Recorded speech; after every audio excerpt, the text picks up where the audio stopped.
We are starting chapter 1, section 1, points, lines, planes. Please take your iPads out.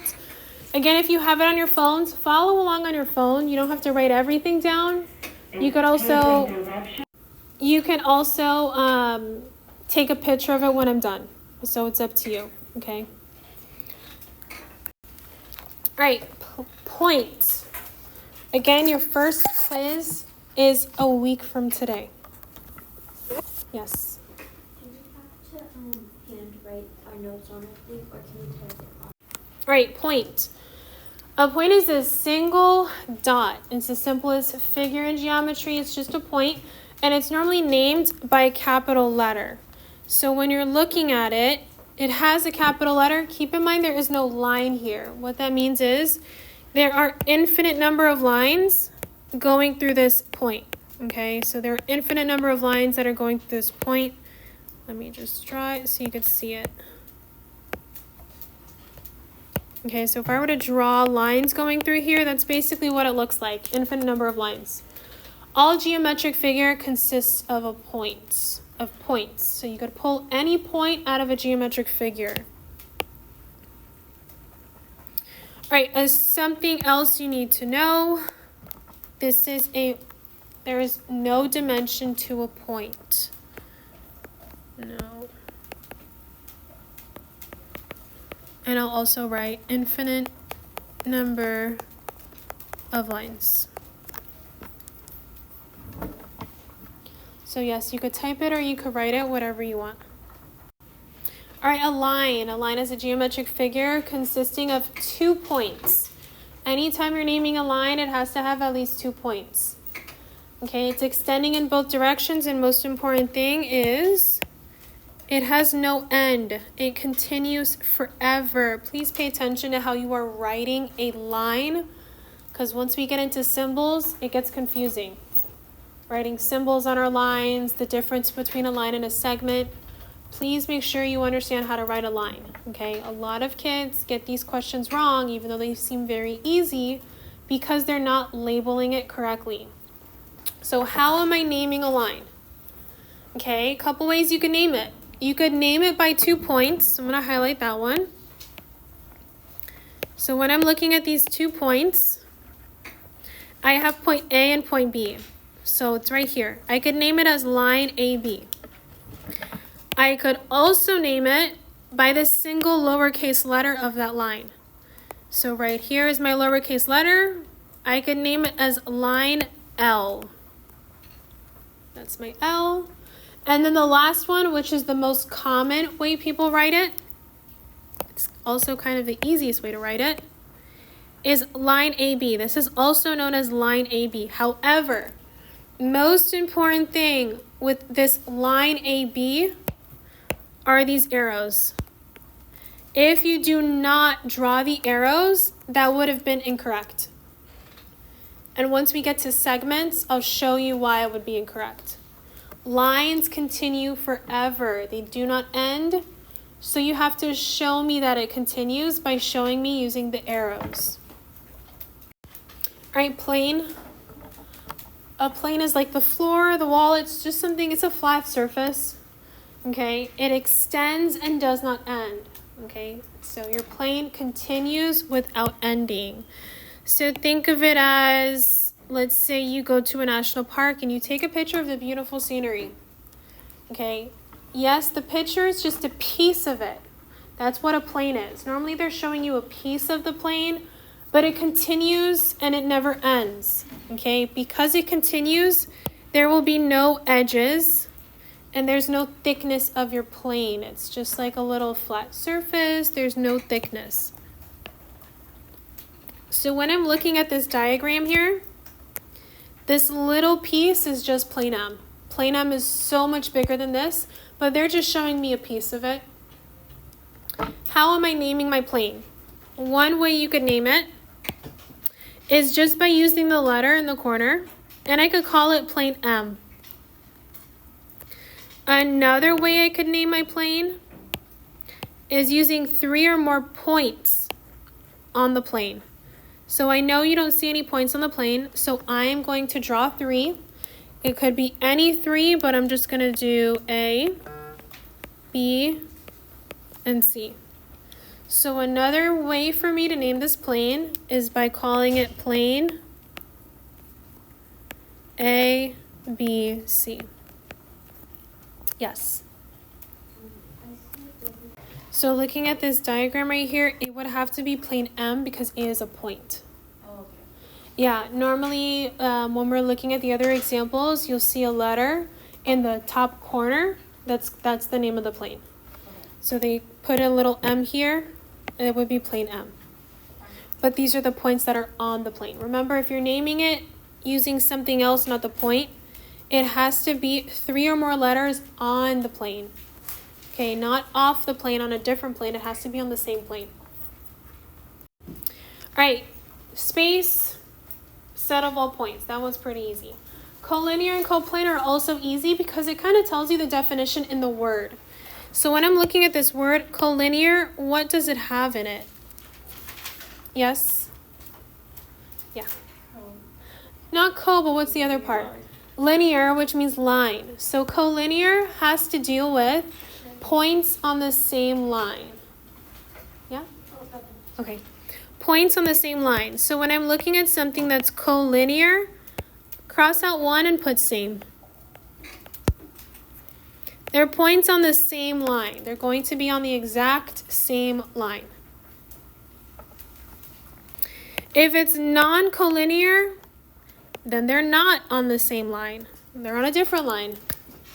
They're on separate lines. All right, what about coplanar?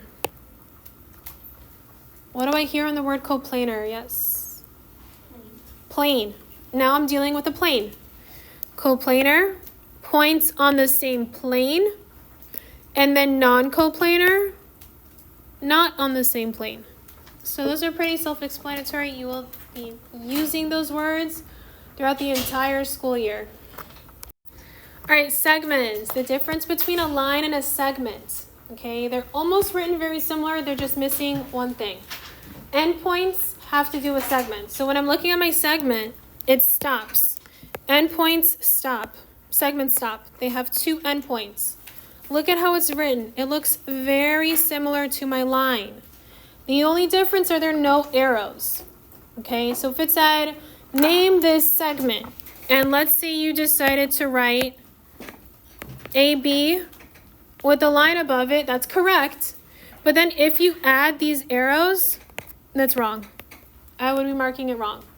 So I know you know what the answer is, but you have to write it correctly. That's like the most important thing about geometry is how you're writing information. So 2 ways you can write this. You can write it as AB or BA with a line over it. The order doesn't matter.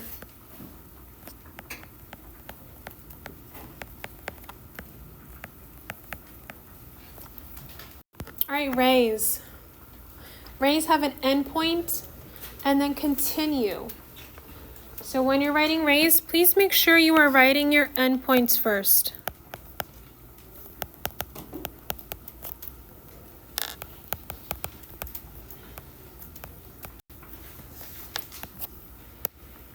All right, please make sure you're writing the endpoints first. And what does that mean? Let me show you. So looking at the first one, ray AB is written as A where B continues. So looking at this diagram, here is my endpoint. Okay, endpoint and endpoint. And then it's continuing to B. My endpoint again goes first.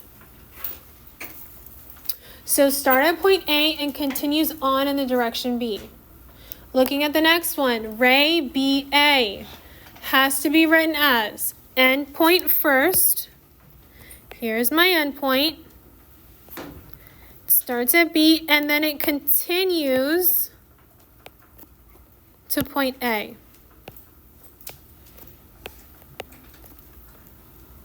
Okay?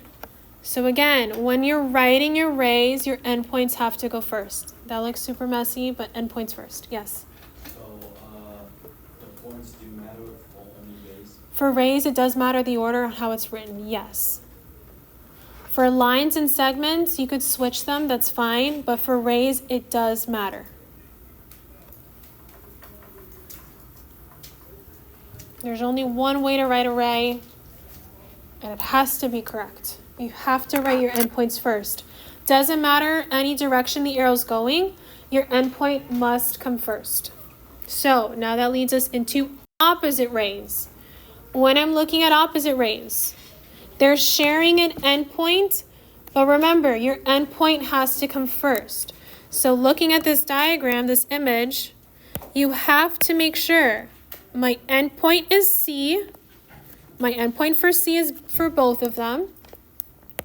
And then I'm continuing to A.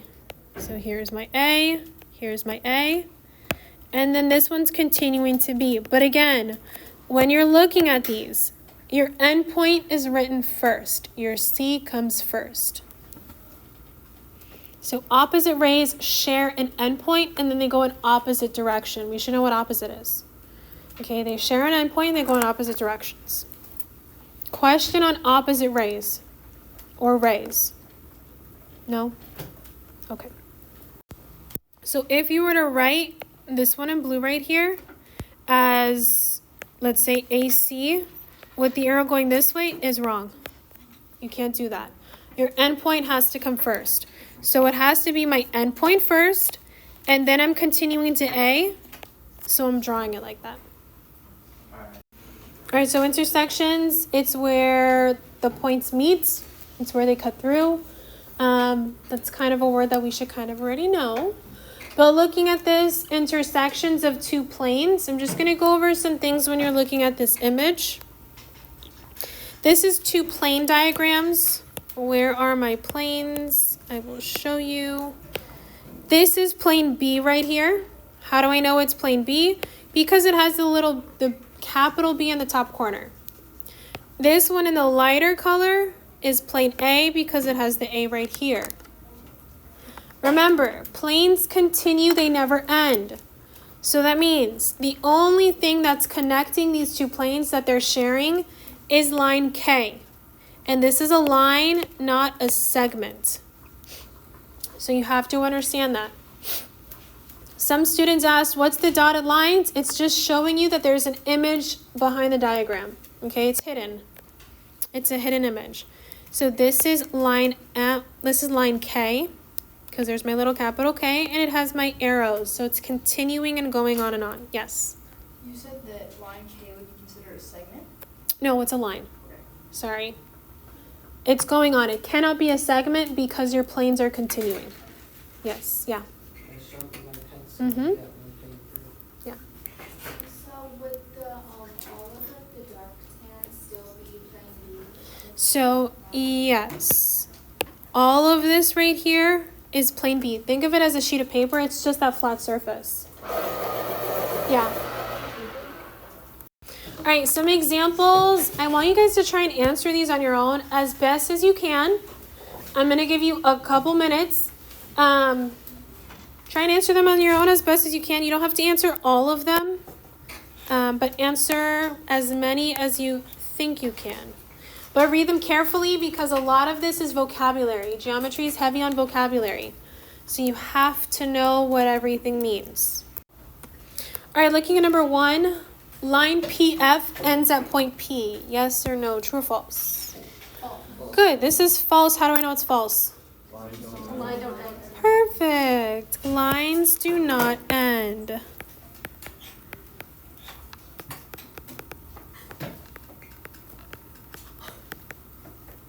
Good. Point S is on an infinite number of lines. True or false? Yes. Good. For those of you shaking your head, it is true. A plane has no thickness. Good. Collinear points are coplanar. Okay, let's think about it. Maybe you're right, maybe you're wrong. Hold on.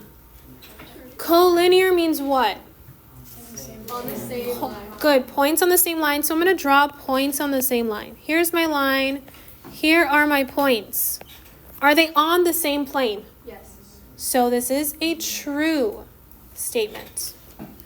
Here is my plane if you want to draw a plane, but we should know it's on a plane. And then this is true. Yes. So lines are always on the plane. Yes. Any diagram that you have is always on a plane. Now, is it on the same plane? That's kind of what it's asking. So I could have points that are non-collinear and non-coplanar. They could be on completely different planes and different lines. So it just depends on what it's asking. Planes have edges. Good, that's false. Two planes intersect in a line segment. How is it false? It's not a segment. Good. The only thing that makes this statement false is this word. If it did not have the word, then it would be true. But it's false. Two planes intersect on a line, yes, but not a segment. Two intersecting lines meet in exactly one point, true or false? All right, so two intersecting lines. Here's a line, here's a line. Remember, they're made up of infinite points. Do they intersect at one point? Yes, so this is true. Points have no size. This is also true, good. And then line Y or XY can be denoted as XY or YX. True. Good, true. Good job. All right, same thing. Try these on your own. I'm going to give you about 2 minutes, and then we're going to go over it. All right, let's go ahead and go over it. So it says use a diagram. Again, tell whether it's true or false. P is in M. Good, it is false. False. B is in M. Good. Line XY contains P. Good. M contains XY. Good, this is true. Okay, actually both planes contain XY because that's what they're sharing. A is on B. This is true. It's okay. So here's point A. It's what's intersecting both lines. So it is on B as well. And then A and P are in M. False. Which one is the only one on M? Good. So this is false. And then the last one, N contains P. True. Good. All right, so normally you would submit the notes, but because it's the first day, you don't have to. Yes? So for the line Y, X, Y, Y, X contains P, is it saying that line is in P or? Is P on the line? No. Okay, P is the plane. So let me just clarify what is what. So this is plane M, N, and P. Okay, because they're both in the corner, I could call it plane P if I want, or I could call it plane N. But this line is on the plane. This is the only line that's intersecting plane M and plane P, so it's on both of them. So it doesn't, Y isn't P false? So line XY contains P, meaning plane P. So it does contain it. It is on the plane. So it is going through the plane. Does that make sense? Okay. Any more questions? Statement.